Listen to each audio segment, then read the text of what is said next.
Hello, my name is Tiffany Edwards. I am currently a part of the group Sustainable Cities, and my portion is about affordable housing. As you guys all know, we're doing interviews, and the interviews I chose are the U.S. Department of Housing and Urban Development, I have, as well as Habitat for Humanity and Home Aid. I chose those specific three. I chose U.S. Department of Home Housing and Urban Development because I currently saw that they are working on 15 housing projects here in Riverside, and that's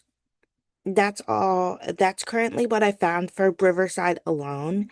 And I know they are doing everything that they can to house to address the housing shortage as well as understanding some things that are regarding for housing and individuals that are currently living in the county of Riverside, as well as I picked Habitat for Humanity.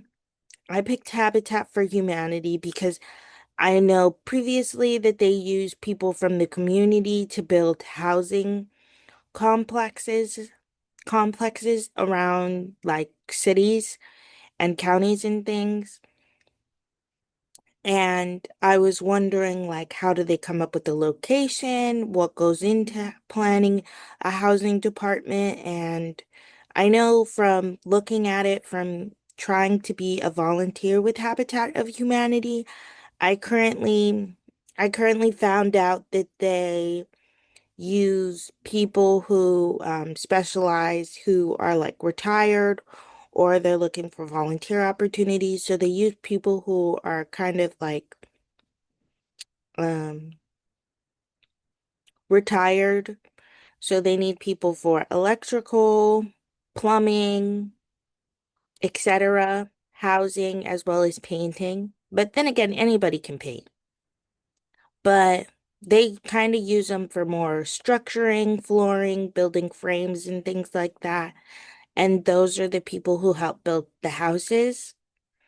I also used Home Aid because when I was looking at my research, we there was this article that talked about FEMA, and FEMA used Home Aid, which is another nonprofit organization, but they particularly build houses, but they have certain guidelines that they use in order for certain people under those guidelines to get houses. They're mostly trying to help people from domestic violence cases to um, children and teenagers getting kicked out due to pregnancy, as well as unable to afford housing due to illnesses, as well as many, many, many other reasons.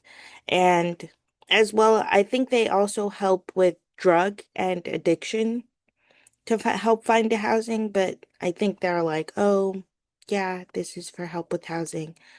Um, those are the three people I decided to do my interviews on.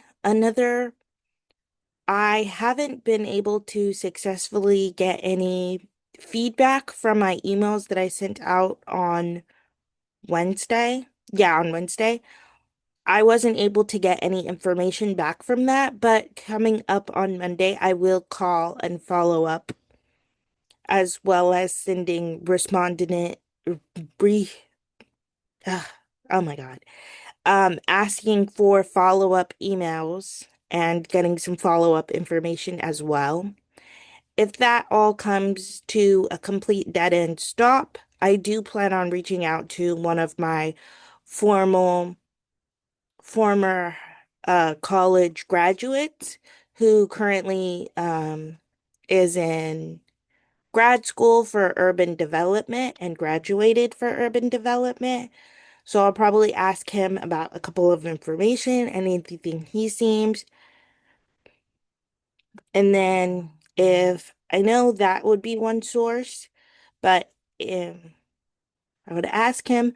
But if that's not possible, I would also try to maybe go back to the internet and find some organization websites that also help with my topics and things like that in order to boost up and beef up my paragraphs.